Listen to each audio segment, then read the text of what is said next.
Okay, so obviously I'm Jason from Obsidian. I'm the CTO, and I'm here to talk about something we've called Python-RDMA, which is sort of self-explanatory, I guess.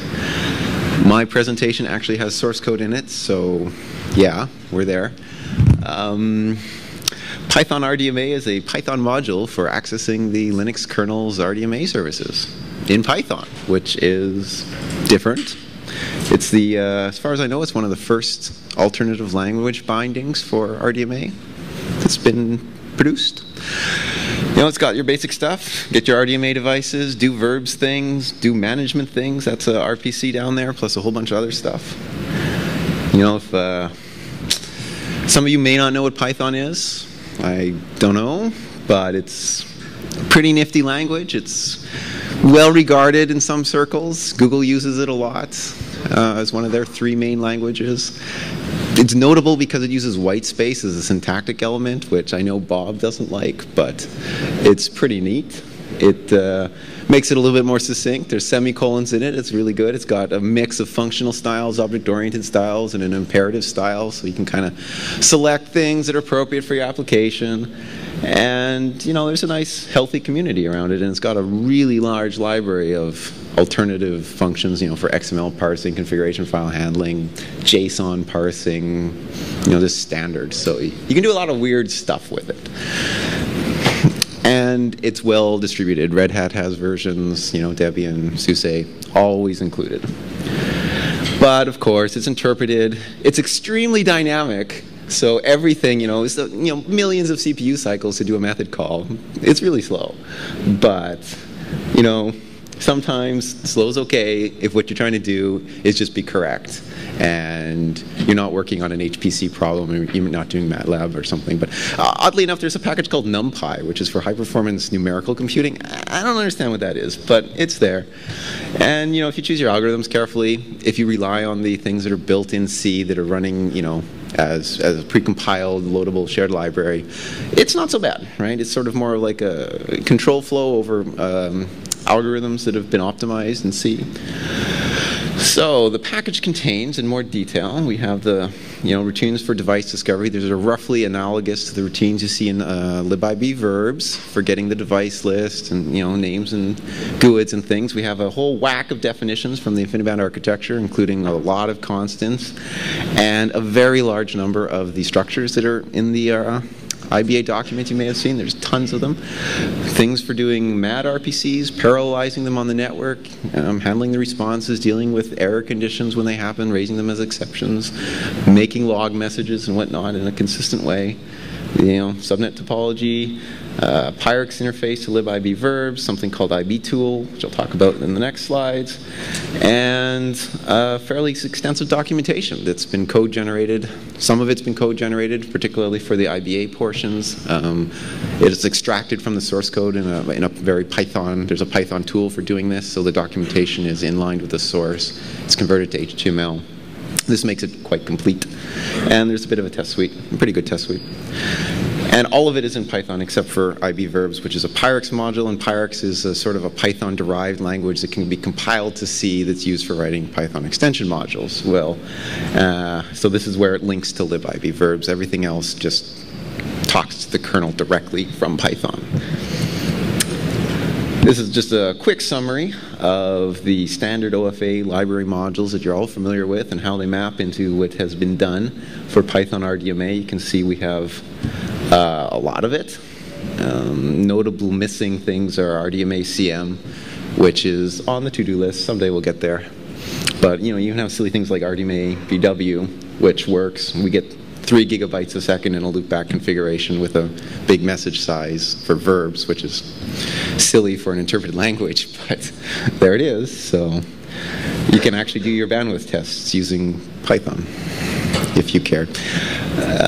This example shows the command running. It shows, that it's running in this IBtool wrapper. A little bit of details. It's showing the path that was negotiated through the kind of CM protocol that's using TCP that is standard for the RDMA VW program. You can see all of the path parameters. Like I really mean all of them right there. And this is just kind of an intrinsic Python repr print of a path structure.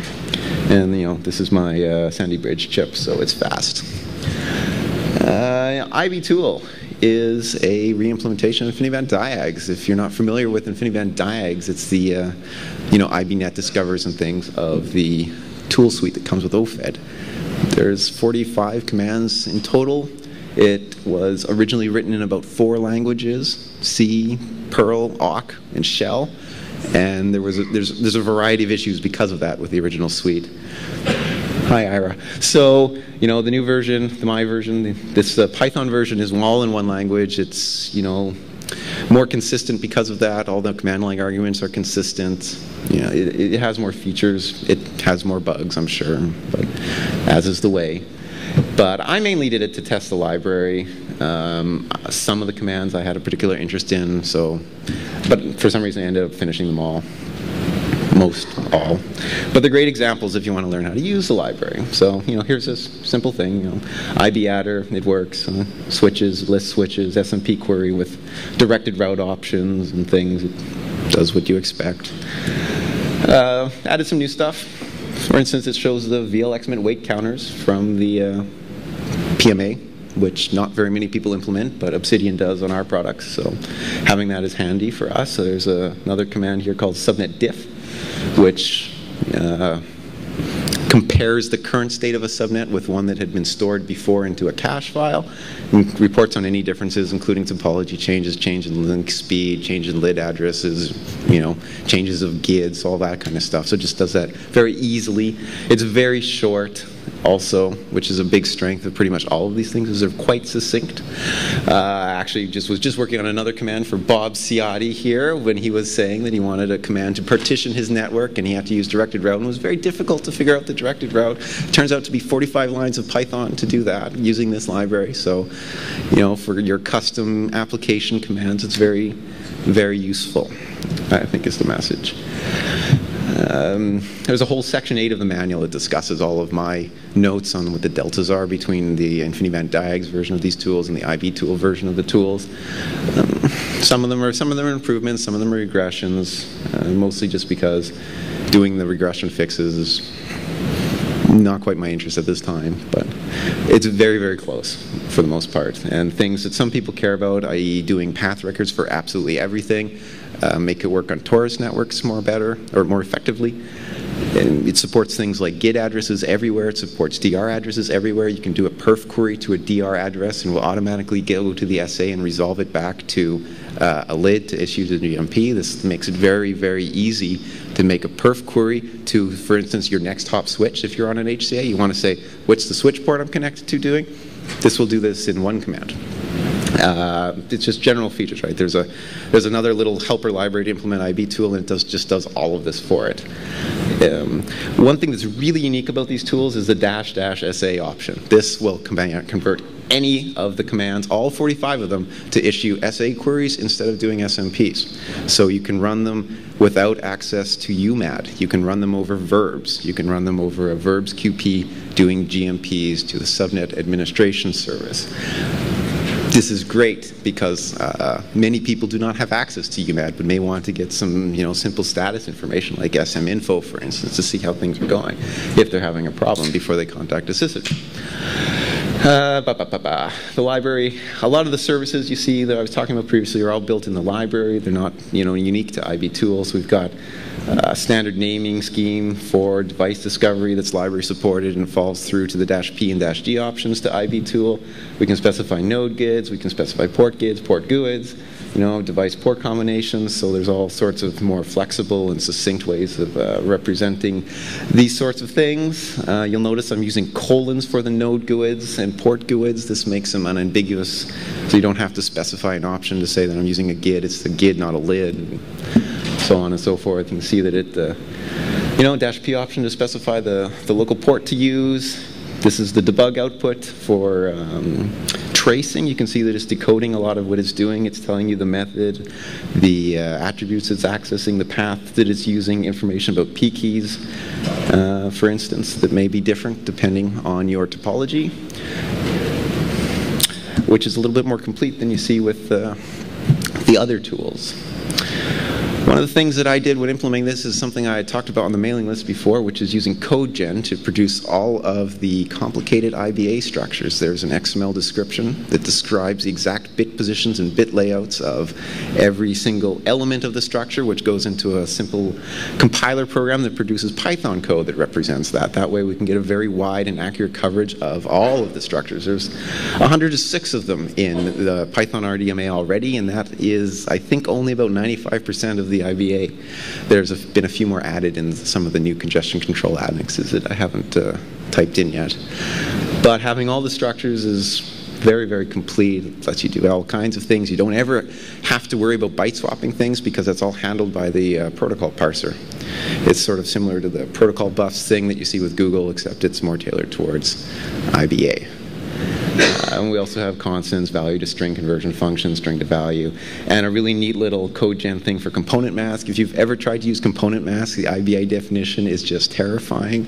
It's very hard to tell, for instance, some of the other things. You know, if you want to do a component mask for a value of a port info in an SA port info record query, you have to kind of, it's hard to figure it out. But this CodeGens it all. You never have to worry about it. It just works. It's great. It's got, you know, it also CodeGens this kind of pretty printer. It'll take all 106 of the records and pretty print them like this, where the left-hand side is a packet dump and the right-hand side is an interpretation of, you know, what those bytes mean in context of the record. You know, you can see that it's decoding GIDs here. It's looking at, you know, all kinds of stuff. It's very thorough, again, and it's all done with CodeGen. We also CodeGen dotted prints, which are common in the IB tools output. So this, again, is all CodeGen. And because it's all the dynamic language, we can do this neat thing here, where we can say, I want to do a query. This is a new command. I want to do the RPC sub and ABM get table. I want to do an SA node record attribute query. And I want you to set nodeinfo.system image GUID and also set the component mask for that. It does this automatically. It's all done with CodeGen. And out comes the reply because OpenSM supports searching on this kind of query. So this is a unique feature. You can't do this with any of the other tools today. And this covers everything. You can even do baseboard management queries if you happen to have a device that supports baseboard management. I know nobody's implemented that, but it's there. To go along with the MAD handling, you know, we have this general interface for UMAD kind of things, which is designed to communicate with the kernel dev UMAD interface. It can do SMPs, it can do GMPs.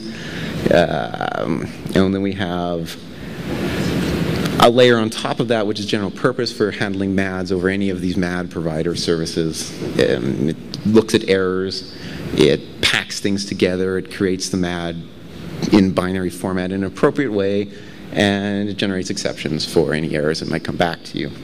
Handles retries, that sort of stuff.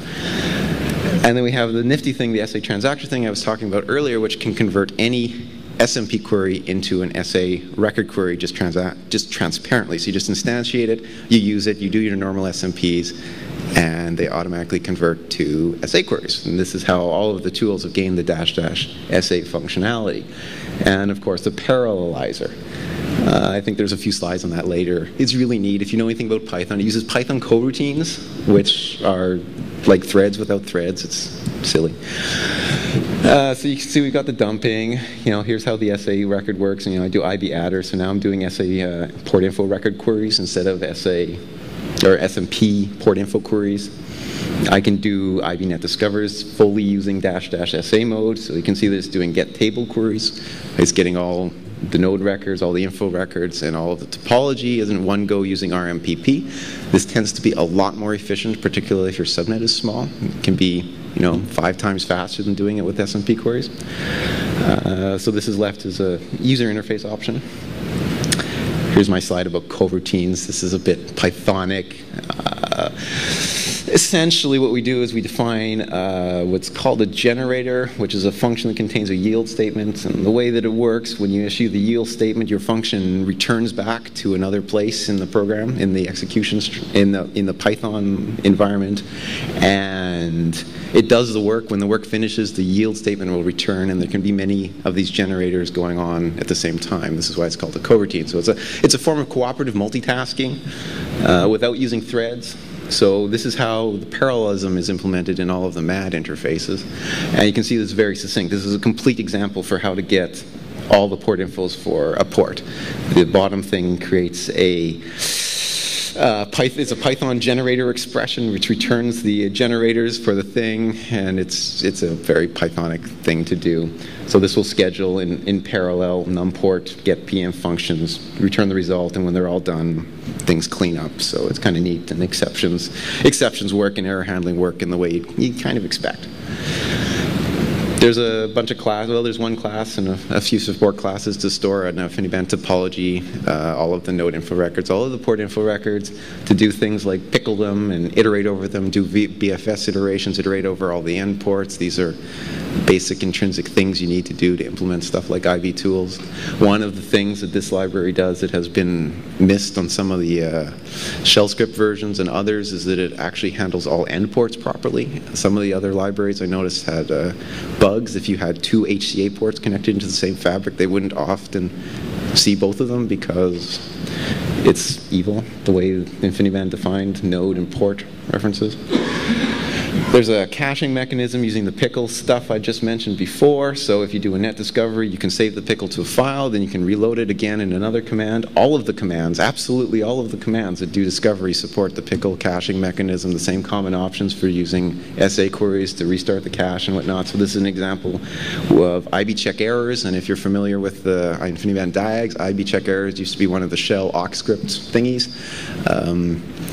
Because it's no longer in shell and off script, it actually runs a lot faster. This probably will complete in about the same time as IB net discover, give or take, 10%, whereas the old version, not so much, maybe 60 times slower, perhaps. So, this is just something that falls out by using a single language and just not doing duplicative work. And we have Verbs. Verbs is great. This is wonderful for doing testing. That's why we have it. It's really easy to use. If you've ever done Verbs programming, you know there's an awful lot of objects in Verbs that you have to keep track of if you want to exit your program or clean up a mess. It's painful. Not only are they numerous objects, there's lots of interdependencies between them. You have to clean them up in the right order or your freeze will fail. Absolutely every single function in Verbs can return an error, so you have to check for errors. You have to do something with them. This library captures all the errors. It raises them as exceptions. It also keeps track of all the dependencies between the Verbs objects, and it will clean them up. It uses garbage collection, and also this Python with statement forces an explicit cleanup when the with block is exited. So it makes it very simple, makes it very easy to use if you have, especially if you want to try something in Verbs, maybe you don't know how it behaves or you're learning Verbs, and you can do this very safely and you're guaranteed that all your errors will come back. It has some helpers to do some of the more complicated things in Verbs like poll for CQs. This is a blocking polling system that's rolled into a Python iterator concept. So, I'm going to iterate over work completions with a timeout over the whole thing. And if I see an error work completion, then I will raise an exception that decodes the work completion, prints a message. The default Python runtime will print a message that indicates, exactly what the error is, many of the details, including the Q-pair number and assorted things like that. So it just happens automatically, right? It also handles async events automatically in those 4 lines, which is obscure. Most people don't seem to handle async events. And of course, it doesn't have the ugly races. Races are terrible. Internal to the library is a common language for discussing IB paths. This works with UMAT, it works with VMAT, and it works with Verbs. So I can create a path, I can go to the SA, I can fill in the path. So the getMat path with a 10 there. We'll go to the SA and say, give me a path record for myself till lid 10. I get a full path record, then I can use this QP establish function and give it the path, and it will set up every attribute in the QP that I need to care about. So for UD, for instance, this is all you need to do to establish a Q pair to send GMPs. That's it. And then the post send with the path again creates an AH, caches the AH, and sets up DQPMs and things like that. So again, it's extremely succinct. It's very uniform. We don't have a different way of talking about paths and verbs than we have in UMAD, which is the way the current C libraries are written, which is great. This can also do RC connections with the same QP establish mechanism, and there's a little helper function that'll let you write a very simple CM using Python pickles and things, which is there's an example of for the RDMA widget. So, internally into Obsidian, we're using this for some of our testing, our automated testing, some of our soak testing and other things like that. It's really great for that. It's very easy to write little tests. They're very fast, very short, and IBtool is an actually usable end-user program that provides some benefit above what you see today with InfiniBand diags. And the whole mess is packaged into one single downloadable tar file. It requires Python 2.6 or better, and there's where you get it. Manual is got a symlink, or there's a hyperlink from that web page to the manual that's pre-built. You can read it, you can download it, you can try it. Doesn't even need very much. The manual tells you how to do all the steps to install a Python module. Anybody would like. There's a cow. Any questions? I think I went a bit fast, but that is technically called, I'm glad you asked, that is technically called the APT cow.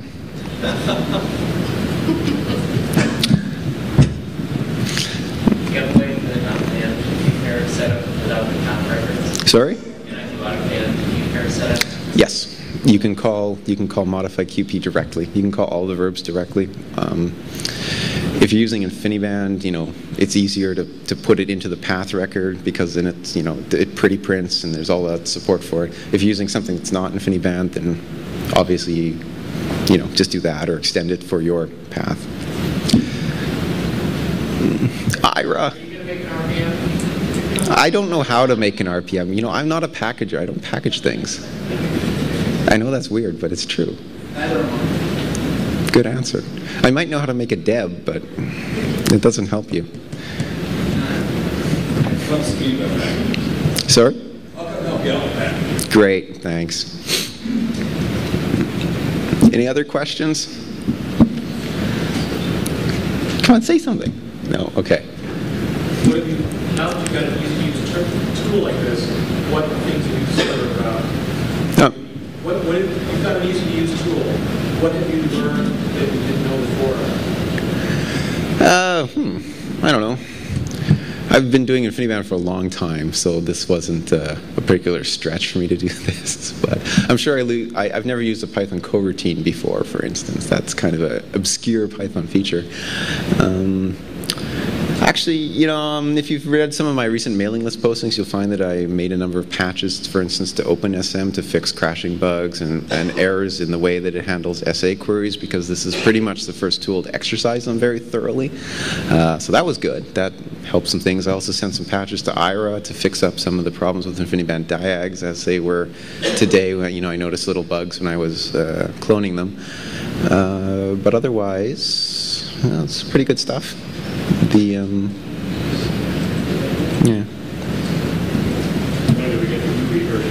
The GUI version. Well, that is one of the libraries I was sort of glossing over at the beginning of my talk. There is a full set of bindings that are easy to use for both GTK and Qt for Python. So, in terms of first step for somebody doing that or being interested in doing that, this is helpful, right? I know a lot of people have stood up here and talked about their own personal management tools that they've written for InfiniBand. This is a helpful way to do that. I know it's a bit late to the party, but it still does make that process quite a bit less painful, particularly when people like to change if you're using awk and things. It's difficult to awk parse the IBNet Discover output in a way that's robust and captures all the endports, unfortunately. This kind of eliminates that little issue there, but